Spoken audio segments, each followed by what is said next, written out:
The issue with my N8 Plus was that I kept getting an app notification stating that the sensors for the anti-fall were obstructed or dirty and that I needed to clean them. So we're gonna look at them as 1, 2, 3, 4.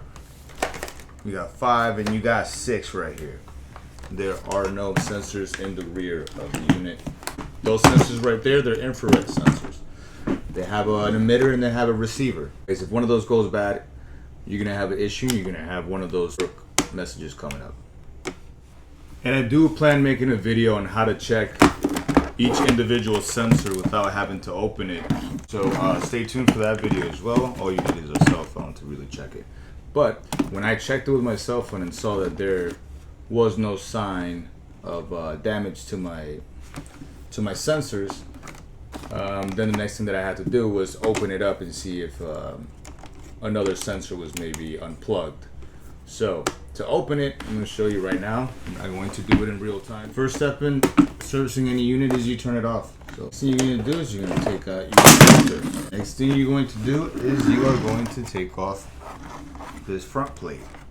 It just comes off. It doesn't really break. It's very flexible. Next, you're going to see that under the front bumper, which also has infrared sensors. It has an infrared sensor on the sides. And I believe it also has an infrared sensor in the front, but the ones for the front are to match the infrared sensors that are on the charging station. So it knows how to guide itself. You need a flat and you're going to need a Phillips. Small ones. There's no need to remove them. They're just kind of stay there. Close your lid, flip it over.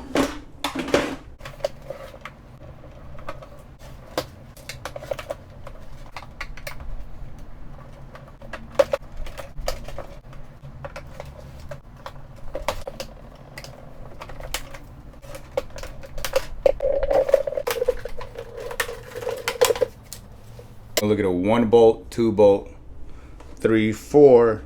Very deep in the union long screwdriver. We're gonna take off bottom bumper.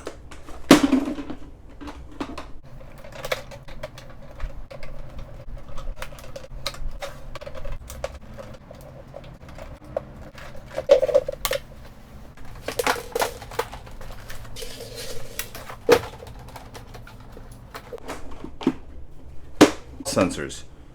And as you can see, they're not that difficult to come out. You just use your flathead screwdriver to pry it up while you push in on the underside of the sensor. But basically it comes out just like that and you're able to pull it out. Continue back on the underside.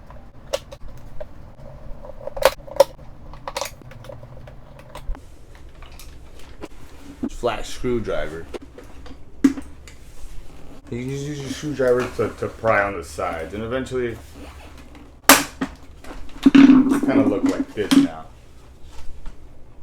And it's LiDAR. This goes to the front bumper. So does this.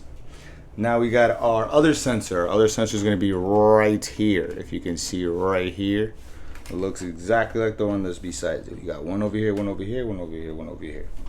Both your anti-drop sensors are going to look like this. There is a right and there is a left, so when you're ordering, just make sure that you are ordering the correct one. Mines were still working, but they had some heavy corrosion on the inside once I opened them. Corrosion.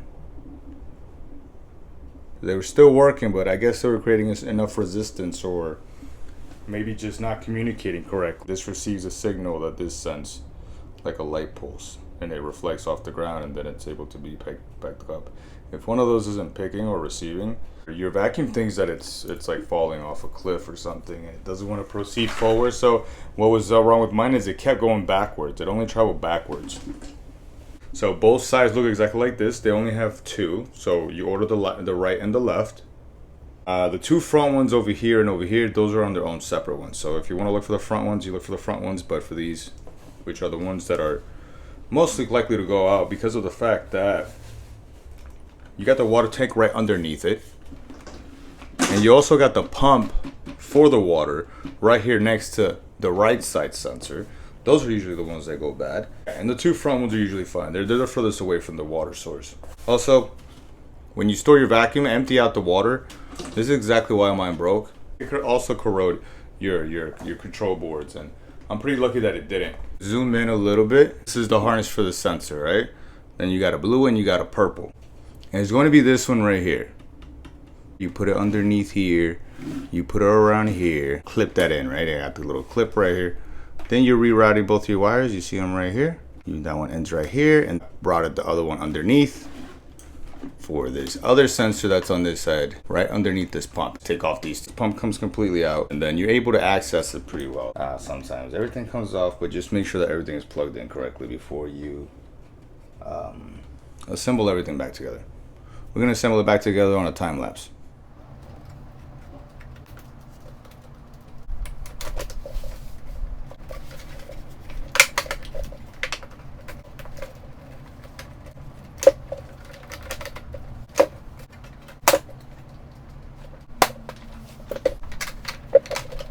Now we're gonna put the bumper.